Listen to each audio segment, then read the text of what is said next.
Me gustaría que me acompañaran al libro de Isaías, capítulo 44 y versículos 12 al 15. Mientras lo buscamos, les hago la siguiente mención. Los hay de madera, de metal, de plata, de oro, de múltiples formas y símbolos. La imaginación del artista, fiel, puede dar a luz cualquier tipo de representación. Isaías 44 y versículos 12 en adelante. Dice así: el herrero toma la tenaza, trabaja en las ascuas, le da forma con los martillos y trabaja en ello con la fuerza de su brazo.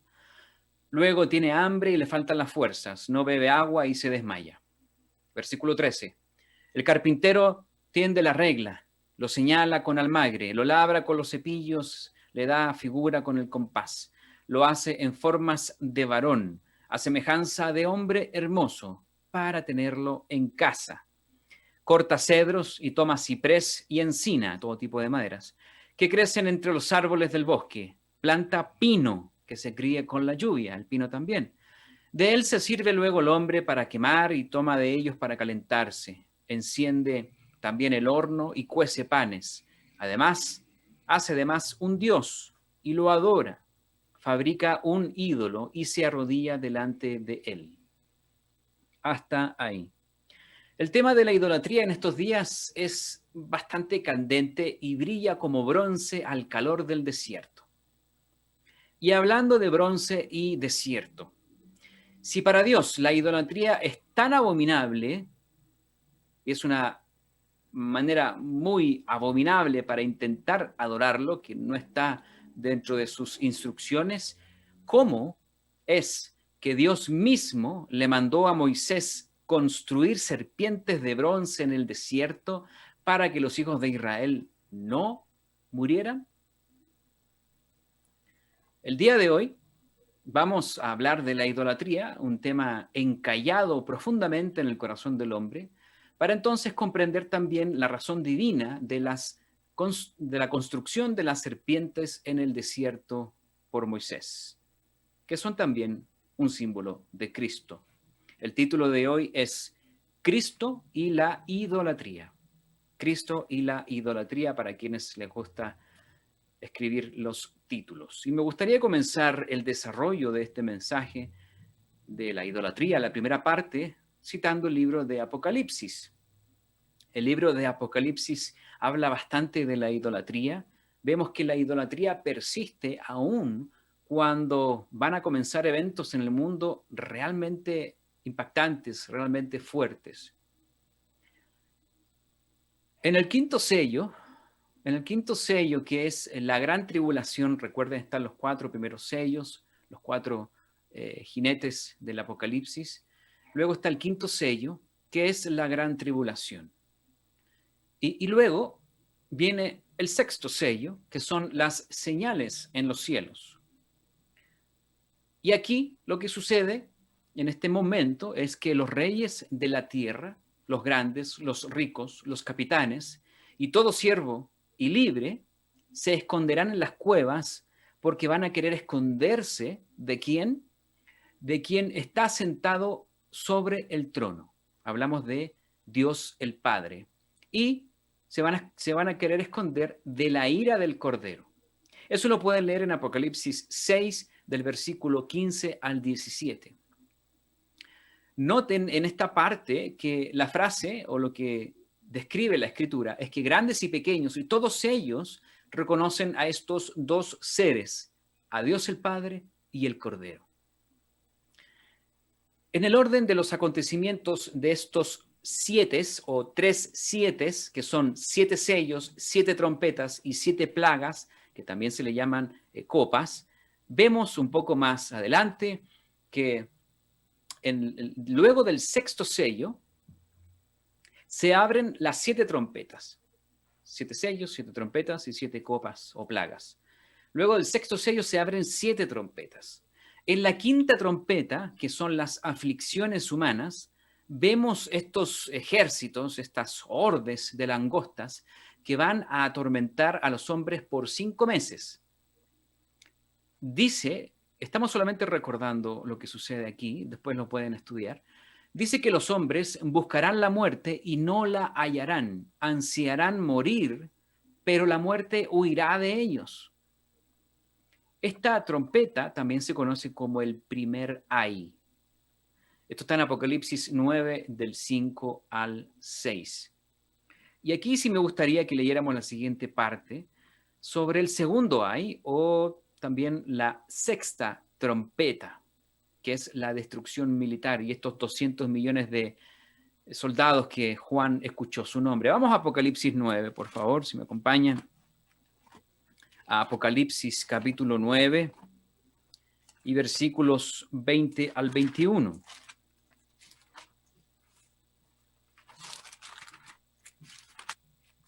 Apocalipsis capítulo 9 y versículos 20 al 21. Leamos. Y los hombres que no fueron muertos con estas plagas, ni aun así se arrepintieron de las obras de sus manos, ni dejaron de adorar a los demonios y las imágenes de oro, de plata, de bronce, de piedra y de madera, las cuales no pueden ver, ni oír, ni andar, y no se arrepintieron de sus homicidios, ni de sus hechicerías, ni de su fornicación, ni de sus hurtos. Es realmente revelador hasta dónde va a llegar el duro corazón del hombre. Van a reconocer y tendrán miedo de Dios y del Cordero, como lo vimos en el sexto sello. Van a desear la muerte, desesperados, pero no van a poder. Eso hablando de la quinta trompeta. Y la sexta trompeta, no se van a arrepentir de su idolatría ni de sus actos pecaminosos.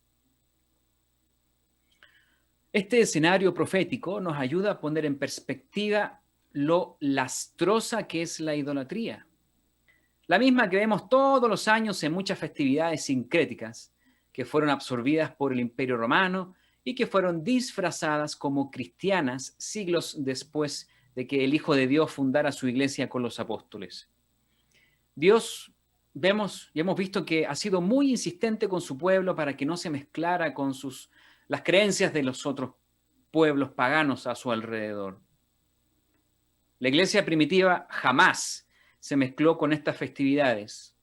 No vemos que los apóstoles se hayan mezclado con los romanos para decirles que podían celebrar el supuesto Sol Invictus, pero que también le podían llamar Cristo. Sabemos que esa idea surgió 3 siglos después, en Roma, después de Cristo, en manos de un fiel devoto a las Saturnalias romanas y fiel devoto también a su perfil político y muy inteligente para poder controlar a las masas por medio de ciertos ajustes de fechas y también con estos reemplazos de nombres. Para Constantino, los nombres de Baal, Moloch, Osiris, Mitra, Dionisio, Tamuz, Nimrod, el dios Sol, e incluso Cristo, eran exactamente lo mismo. El mundo se ha quedado con este último nombre, Cristo. Y aunque muchos saben que todos los nombres anteriores de la lista que mencionamos son fácilmente trazables en la historia y que sirvieron como base uno encima de otro para construir una gran torre de Babel, esto no es tomado en cuenta por aquellos millones de feligreses pseudo cristianos que celebran su nacimiento de Cristo. Ellos no se han dado cuenta y no quieren darse cuenta que están celebrando cada año en realidad el nacimiento del dios Sol, o Nimrod, Tamuz, Dionisio, Mitra, Osiris, Moloch, Baal, y que le llaman Cristo. Respecto al Año Nuevo o Nochevieja, es también un ajuste de fechas de festividades paganas antiguas originadas en Babilonia. El antiguo calendario romano comenzaba antiguamente en primavera, el Año Nuevo, el 25 de marzo. Pero lo cambiaron al actual 1 de enero por el Senado en el año 153 a.C., debido a las muchas alteraciones que los emperadores le produjeron.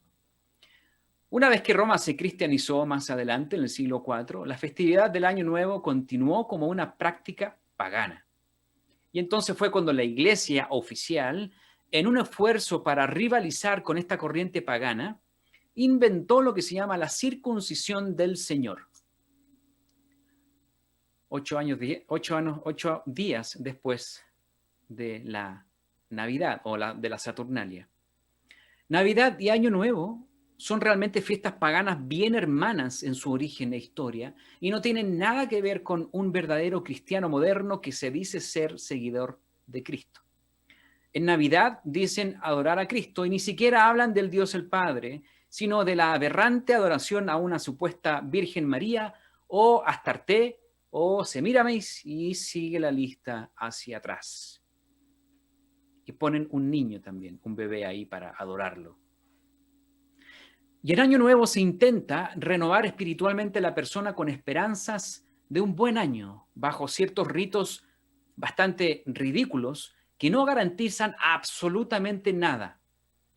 La Biblia habla explícitamente de conmemorar la muerte de Cristo y de ser renovados por el Espíritu Santo de Dios en el bautismo. Y habla de recordar cada año ese pacto en la Pascua, la primera fiesta del plan de salvación de Dios que celebramos cada año en primavera.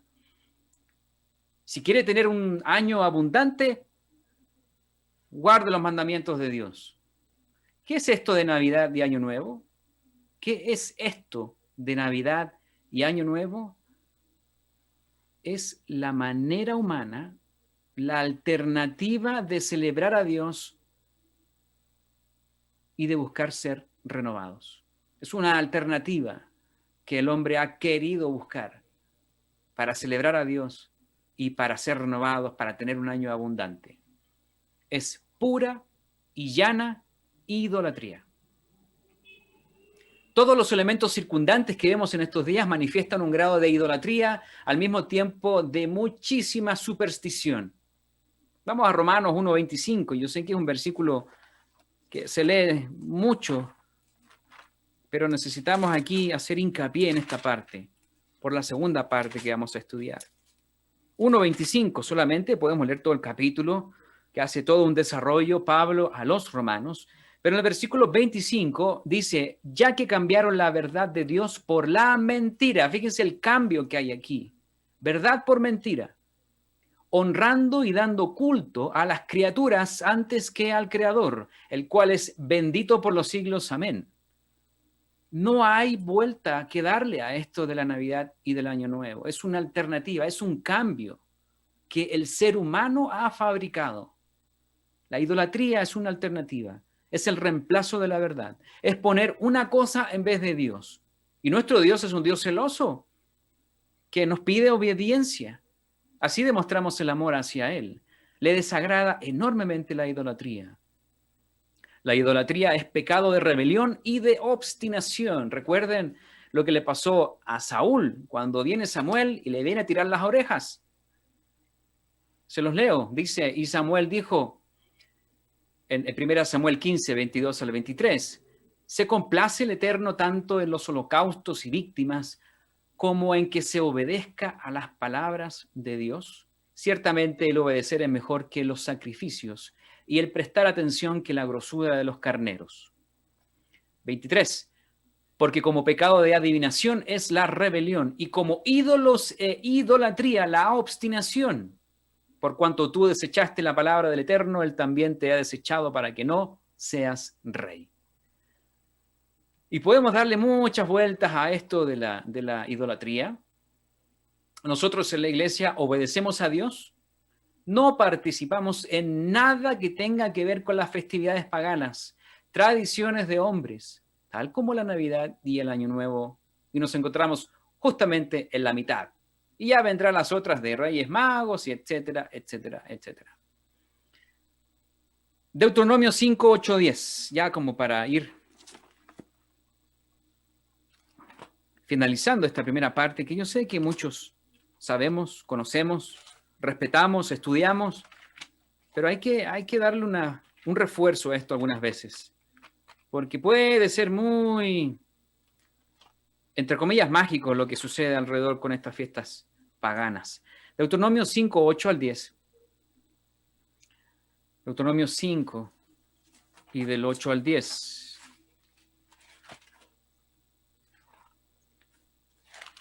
Aquí está. No harás para ti escultura ni imagen, alguna cosa que esté arriba en los cielos, ni abajo en la tierra, ni en las aguas debajo de la tierra. No te inclinarás a ellas ni las servirás, porque yo soy el eterno tu Dios, fuerte, celoso, que visito la maldad de los hombres, de los padres, sobre los hijos hasta la tercera y cuarta generación de los que me aborrecen. Aborrecen es como desechar, como tenerlo en segundo, tercero, cuarto, quinto lugar y poner en primer lugar una imagen de lo que sea. Y versículo 10, y que hago misericordia a millares, a los que me aman y guardan mis mandamientos. Más claro, echarle agua. Con todo lo anterior que hemos visto, vamos ahora a ver lo que sucedió con la serpiente de bronce en el desierto. Y aquí se pone el tema todavía más interesante. Vamos a Números 21, donde está este relato, versos 8 y 9. Por ahora vamos a leer solamente el verso 8 y 9. La Biblia tiene un sinnúmero de imágenes y símbolos. Y la serpiente en el desierto es uno de los más intrigantes e interesantes que vamos a ver ahora.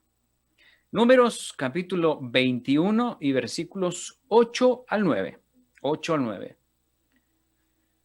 Y el Eterno dijo a Moisés, hazte una serpiente ardiente y ponla sobre una asta, y cualquiera que fuere mordido y mirare a ella, vivirá. Y Moisés hizo una serpiente de bronce y la puso sobre una asta. Y cuando alguna serpiente mordía a alguno, miraba a la serpiente de bronce y vivía. Veamos un poquito de contexto que nos puede ayudar a comprender en la primera parte de este estudio de la serpiente en el desierto. En Números, de los capítulos al final del 14, podríamos decir del 15 al 20, vemos los 38 años, o 38 años de los 40, que Israel estuvo en el desierto. En el capítulo 21, o al final del 20 y comienzos del 21, está Israel a punto de llegar, o muy cerca de llegar a la tierra prometida. Tuvieron un problema antes de llegar aquí, o del punto de las serpientes, que es el contexto que antecede a esto. Tuvieron un problema con los descendientes de Esaú, que se les llama los edomitas, porque tenían que pasar por sus tierras. Este camino de los reyes que comunica a Mesopotamia y Edom, por donde se entraba a la tierra de Palestina. Los edomitas negaron el paso y de hecho los amenazaron con guerra. Se mostraron ahí bastante aguerridos frente a ellos. Esto es una de las cosas que sucede antes de la serpiente. También muere Aarón y es enterrado en el monte Hor. Eso es también lo que sucede antes a la serpiente. Entonces Israel tuvo que desviarse para entrar a la tierra prometida y rodeó la tierra de Edom y llegó a un lugar desértico. ¿Y qué pasó aquí? El pueblo se desanimó. Fíjense la actitud del pueblo en el versículo 5 de Números 21. Ya estábamos aquí. En el versículo 5 dice, y habló el pueblo contra Dios y contra Moisés. ¿Por qué nos hiciste subir de Egipto para que muramos en este desierto? Pues no hay pan ni agua. Nuestra alma tiene fastidio de este pan tan liviano. Estuve viendo otras versiones de la Biblia y le llaman un pan desabrido, pan fofo o comida miserable, por la cual habían vivido 38 años en el desierto. Y aquí viene esta actitud que tiene el pueblo contra Dios y contra Moisés. Y entonces, leamos ahora el versículo 6 y 7. Entonces envió entre el pueblo serpientes ardientes que mordían al pueblo y murió mucho pueblo de Israel. Entonces el pueblo vino a Moisés y dijo: hemos pecado por haber hablado contra el Eterno y contra ti. Ruega al Eterno que quite de nosotros estas serpientes. Y Moisés oró por el pueblo. Eso es lo que tenemos que entender antes de estudiar lo de la serpiente. Porque esta actitud rebelde y desagradecida de Israel trajo como consecuencia esta horda de serpientes venenosas, donde muchos murieron. Dice: hemos pecado por haber hablado contra ti, contra Dios y contra ti, dice el pueblo a Moisés. Ellos se arrepienten. Y entonces es cuando viene la instrucción de construir estas serpientes de bronce para ponerlas en palos altos, en un asta. Y si alguno era mordido por estas serpientes letales, la única manera de sobrevivir era mirándolas. ¿Ok? Hablemos un poco de símbolos en este momento. Ya vimos el contexto, ya vimos el versículo, vimos lo que es la idolatría. Y el símbolo de la serpiente es sin duda alguna, para todos, símbolo de pecado. La serpiente antigua es uno de los nombres de Satanás, que en el Apocalipsis se revela, en Apocalipsis 20, cuando es atado o atada.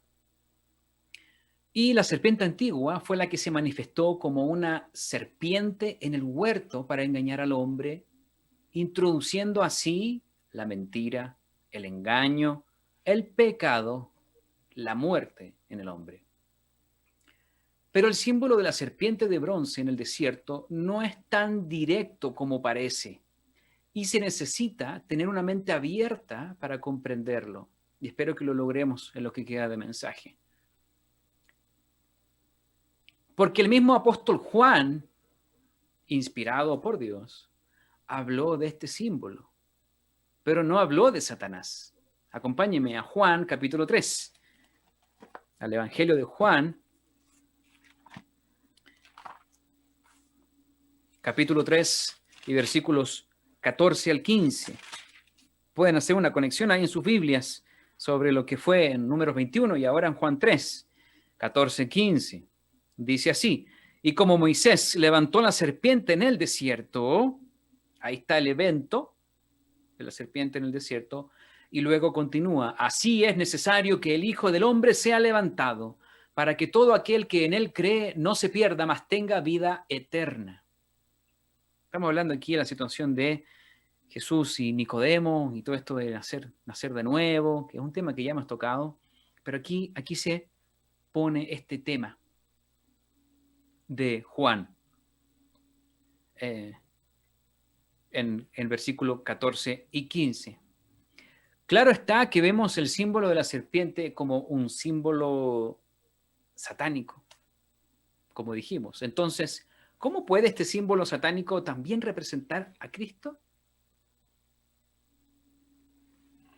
Según lo que habló aquí Juan 3, versículos 14 y 15.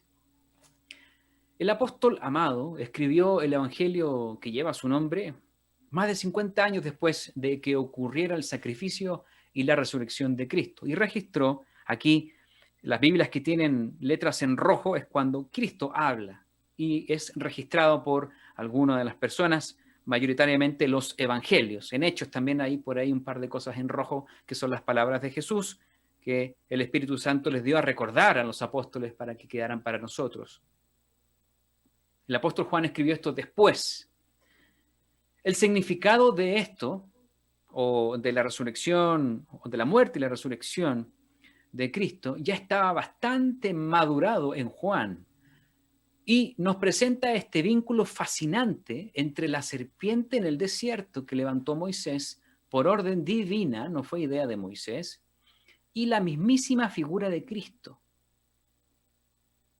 La clave aquí está en que la serpiente de bronce en el desierto prefigura a Cristo en un momento en particular de su vida, próximo a su muerte física. Tal vez el rey David, Conocía lo que sucedió con sus ancestros en el desierto, de Números 21. Tal vez el rey David conocía lo que había pasado con estas serpientes, pero no tenía la visión tan clara con lo que sucedería con nuestro Señor Jesucristo. Tal vez como hoy día tenemos la palabra de Dios completa.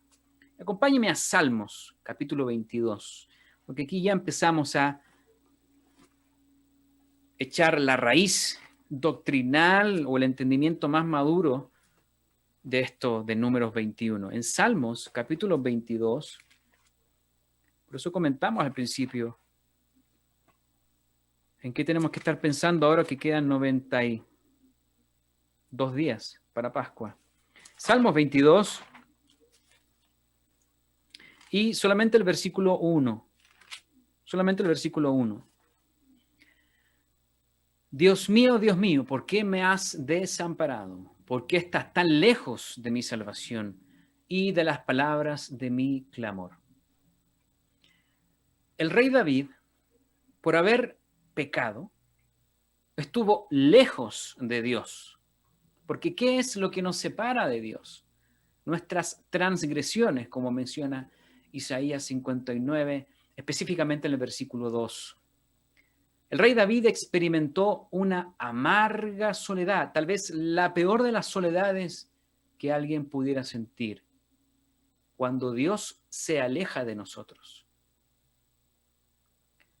Cristo también experimentó esta soledad, pero, a diferencia del rey David, él no cargó o él no llevaba pecados. Él no pecó. Cristo no pecó en ningún momento. Elí, Elí, lama sabactani.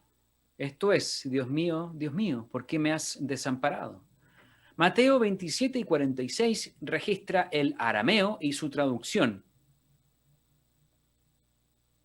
En este momento, como Cristo cargó con nuestros pecados, hubo una separación con Dios el Padre. Cristo estuvo solo y sus palabras lo confirman.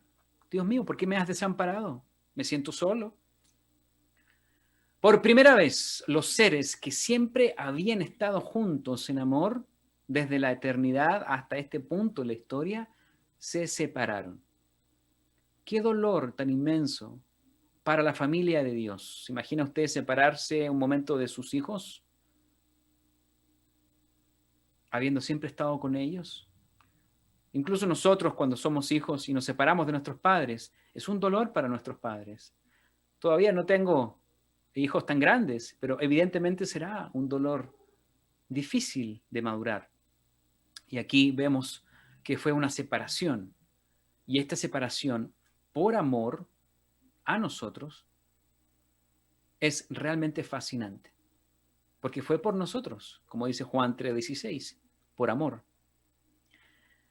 Mas él, herido fue por nuestras rebeliones, molido por nuestros pecados. El castigo de nuestra paz fue sobre él y por su llaga fuimos nosotros curados. Eso está en Isaías 53, versículo 5, que siempre lo leemos en la época de Pascua. Acompáñenme a 2 Corintios, capítulo 5. Estamos viendo el trasfondo o esto que simboliza esta serpiente en el desierto, en este momento de Jesús, que la misma escritura hace la conexión.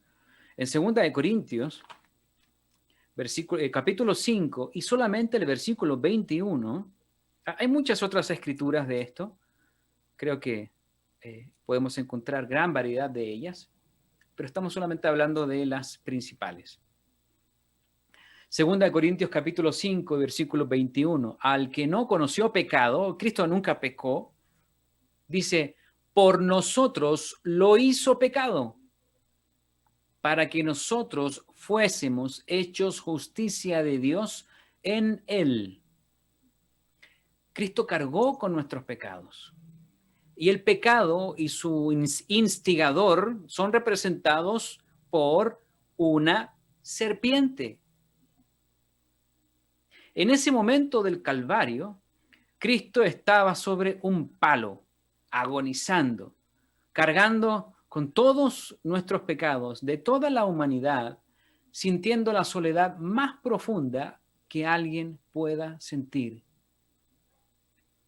Por eso, la escena de la serpiente en el desierto fue un símbolo que prefiguraba lo que Cristo haría en el futuro, de cargar con el pecado sin ser pecador, como lo acabamos de leer en 2 Corintios 5:21.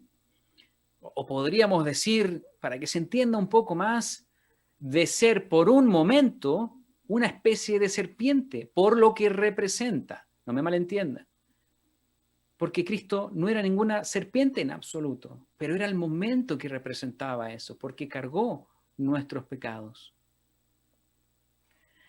Además, comprender a Elí, Elí, lama sabactani, implica comprender también el sentimiento de soledad para Dios, el Hijo, y también para Dios el Padre, que algunas veces se nos olvida, esta carga emocional y también el símbolo de la serpiente o el pecado nuestro en Él. Él llevó eso, por nosotros cargó eso. No es que era, pero tuvo que hacerse. Entonces ya podemos comprender y ver poquito a poco con mayor amplitud por qué Dios mandó a construir estas serpientes en el desierto. Ahí podemos empezar a comprender un poco más. Esta era la única manera para los israelitas de que al ser mordidos, al tener una sentencia biológica de muerte en su sangre por el veneno de estas serpientes venenosas, era la única manera que ellos podían sobrevivir mirándolo, mirando a esta serpiente. ¿Y nosotros? ¿Cómo podemos vivir cuando tenemos eso que se llama el pecado en nosotros? ¿Y ninguno no ha pecado? ¿No hay hombre que no haya pecado? Romanos 3:23, Romanos 6:23, todos hemos pecado y estamos todos mordidos por la serpiente venenosa. Para nosotros, ¿cómo podemos vivir? Igual que los israelitas, mirando a Cristo, poniendo los ojos en Jesús. Acompáñenme a Hebreos 12.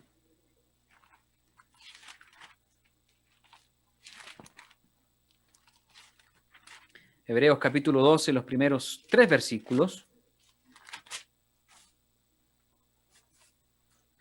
Vamos a leer Hebreos capítulo 12 y vamos a ver los primeros 3 versículos.